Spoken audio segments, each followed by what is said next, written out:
Welcome to our deep dive today. We're exploring a story of incredible resilience from chapter 17 of a book where the author details their time recovering in a burn unit. Yeah, it's a fascinating look at recovery. For sure. And what makes this chapter stand out, I think, is how the author goes beyond just surviving. Right. We see them actively choosing to thrive, even with all the pain and uncertainty they're dealing with. Exactly. It's a masterclass in resilience. Yeah, and I think it's a great way for us all to learn some tools to boost our own resilience, too. Absolutely. So the chapter starts with the author being transferred from intensive care Right. to medium care, which is a huge turning point. Makes sense. No more life-sustaining meds. Wow. No more isolation. It changed. But the author talks about how it's also when the reality of this long road ahead really kind of hits them. It's like coming out of survival mode and suddenly you have to face the recovery. Yeah, what recovery actually looks like. It's freeing, but also daunting. Totally. And one of the things that really stood out to me was how much the author focused on creating a healing space for themselves. Oh, interesting. Their family decorated the room with cards from around the world. Wow. They got a bigger TV, and the author even called it their sacred space. It is powerful how much environment can affect our mental state. Absolutely. So it makes sense they would try to make it their own. Yeah, and it made me think about the spaces in our own lives, that feel like a sanctuary. For sure. Like, what are those places where you feel safe and comfortable? And it's interesting because for the author, it wasn't just about the physical objects, it was the emotional energy behind them. Right. Like those cards from around the world represented a whole support system. Absolutely. And I think that's a really important reminder for all of us that we don't have to go through tough times alone. Exactly. We need to lean on each other. Yeah. And even though there's this focus on creating a positive space, the author doesn't sugarcoat the reality of being in a burn unit. They talk about being surrounded by pain, their own, and the pain of other patients. It's a really intense environment. It is, and I was struck by how the author chose to find solace in really simple activities like watching movies or catching up on schoolwork. Those are great distractions. Yeah, and I'm wondering from your perspective, why do you think those activities were so important? Well, I think it's about keeping your mind engaged. Okay. And it's about maintaining a sense of normalcy, Right? holding on to those parts of yourself that haven't been touched by the trauma. I love that. And then there's the hospital staff, who play such a huge role in the author's recovery. Of course. They become more than just caregivers. They're friends, confidants. They even bring laughter. The human element of healing. Exactly. And the author even mentions how the staff would get in trouble for spending too much time in their room. Really? But those connections were so important. I can see that. It really highlights that human connection piece. Absolutely. Which is so essential for healing. Definitely. And it's a good reminder for all of us. Yeah. To appreciate those who care for us. And to find those moments of joy and connection, even in difficult situations. Exactly. Even when things are tough, there's always room for a little bit of light. And it's almost like the author is saying, yes, I'm a patient, but I'm also a person with interests and a sense of humor. Right. And I need to be treated as such. It's about recognizing the whole person. Exactly. And that reminds me of something else that the author talks about. What's that? As they start to heal physically, they begin to struggle with changes to their identity. It's interesting how physical healing can sometimes bring up new emotional challenges. For sure. They talk about feeling different yet the same. Right. And how their scars become this visible reminder of the trauma. I see it as like their definition of resilience is evolving. It's not just physical strength anymore. Exactly. It's about navigating those emotional and psychological shifts that come with recovery. And coming to terms with a new reality. Yes, and finding a way to accept and even embrace those changes. Which can be really hard. It is, and it's fascinating how they describe this internal battle. Yeah. On one hand, they're making amazing progress physically. Right. But they're also wrestling with these feelings of being different. Of not recognizing themselves. Yeah, and I think that's something we can all relate to, even if we haven't gone through something as traumatic as a burn injury. Absolutely. We all have moments where we feel disconnected from ourselves. Yeah, and how did the author deal with that? Well, they talk about leaning into authenticity and vulnerabilities. Even when it's uncomfortable. Even when it's uncomfortable. They say they feel more at ease with people who didn't know them before the accident. Interesting. Because there were no comparisons to be made. It's like they're saying, this is me now, take it or leave it. And that's such a brave stance to take. It is. It's about owning your story, Even the messy parts. even the messy parts, Choosing to be authentic. even when it feels risky. And I think that's a key element of resilience, that willingness to be vulnerable and let go of the need to control how others see us. You have to accept yourself for who you are today. Yeah, and as the author continues to heal, we see the shift from just surviving to actively thriving. I love that part. Me too. Yeah. They set new goals focusing on physical recovery and future I aspiration. was looking ahead. Yes, and they talk about this relentless focus and stubborn determination, which they even admit was a trait that used to cause problems. Oh, wow. But now it's become their superpower, That's such a great example of how our perceived weaknesses can become strengths.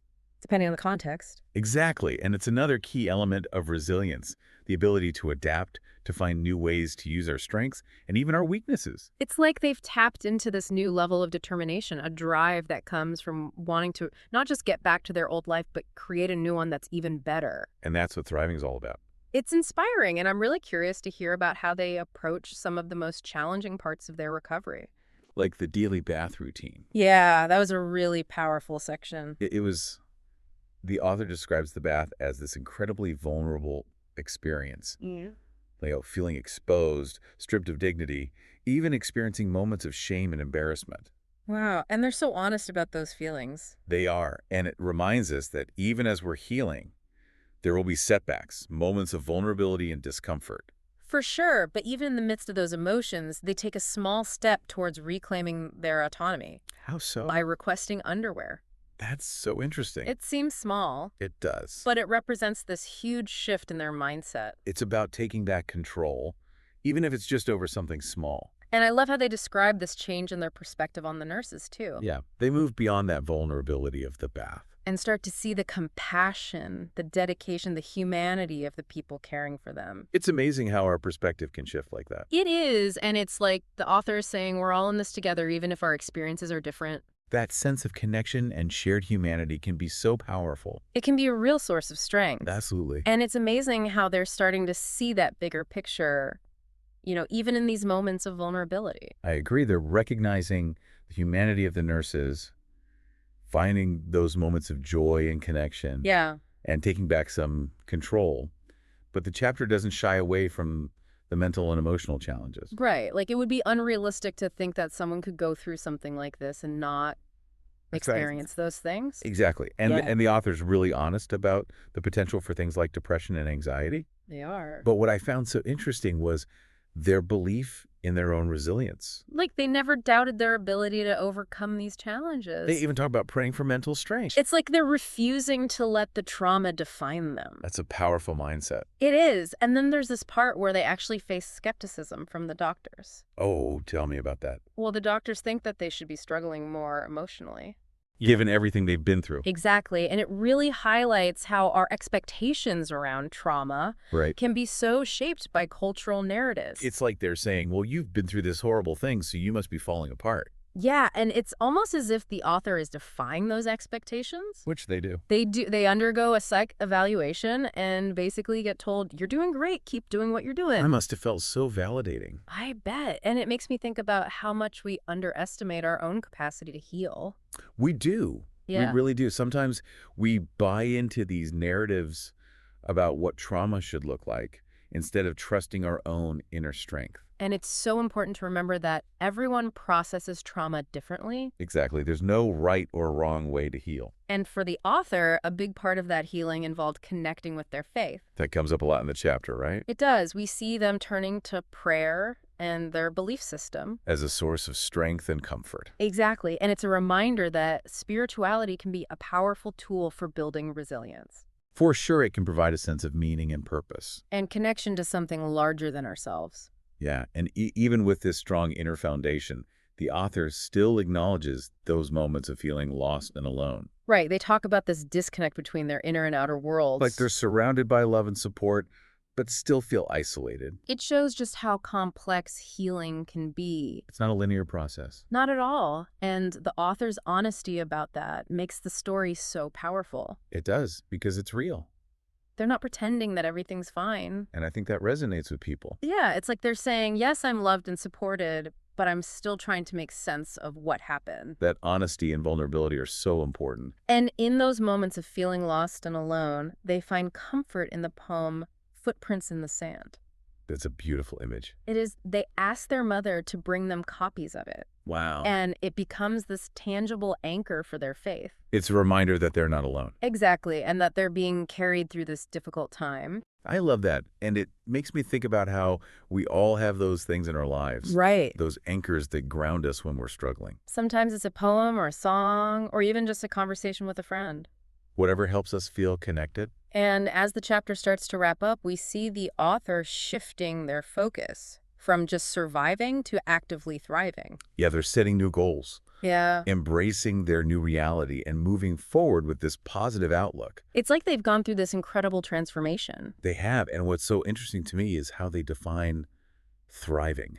Yeah, it's not just about achieving goals. It's about living authentically, connecting with others, and finding meaning in their experience. It's a much deeper definition. And I think it's really inspiring. It's like they're saying, yes, I've been changed by this experience, but I'm choosing to embrace those changes. And use them to grow. Yes, and that's a powerful message for all of us. It really is. It's a reminder that even the most challenging experiences can be catalysts for growth and transformation. And that by leaning into our resilience and connecting with others, we can not only survive, but thrive in the face of adversity. Couldn't have said it better myself. You know, it's incredible to see how far they've come on this journey. It really is. They've moved from this place of immense pain and vulnerability Yeah. to strength and self-awareness and even joy. And it's inspiring to see how they achieved that transformation. Yeah. What stands out to you? Well, it wasn't by denying their emotions or, trying to suppress things. Was it about pretending? Oh, they really leaned into their experiences. They allowed themselves to feel the full spectrum of emotions. That's so important. And it's something we don't talk about enough. Right, like we're always told to be strong, put on a brave face. Exactly. But the author shows us that real strength comes from acknowledging those vulnerabilities. Yeah, and allowing yourself to feel those difficult emotions and not being afraid to ask for help when you need it. It's a good reminder that we don't have to go through tough times alone.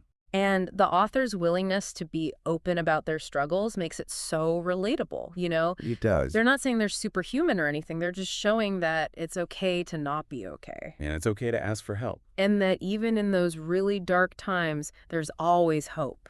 That's a powerful message for anyone who's going through something difficult. It is. And their story really emphasizes that resilience isn't about pretending everything's fine It's about acknowledging the challenges and using your support system. and trusting in your own ability to heal. Exactly. I think the author's story is a beautiful testament to the resilience of the human spirit. It is. It shows that even in the face of unimaginable adversity, You can not only survive, but thrive. and And that the journey of healing and growth can be messy and unpredictable. it's not always a straight line. No, Huh. but by embracing our vulnerability Right. and cultivating our inner strength, And connecting with others, we can navigate those ups and downs and come out stronger on the other side. that's the goal. So as we wrap up this deep dive into chapter 17, Yeah.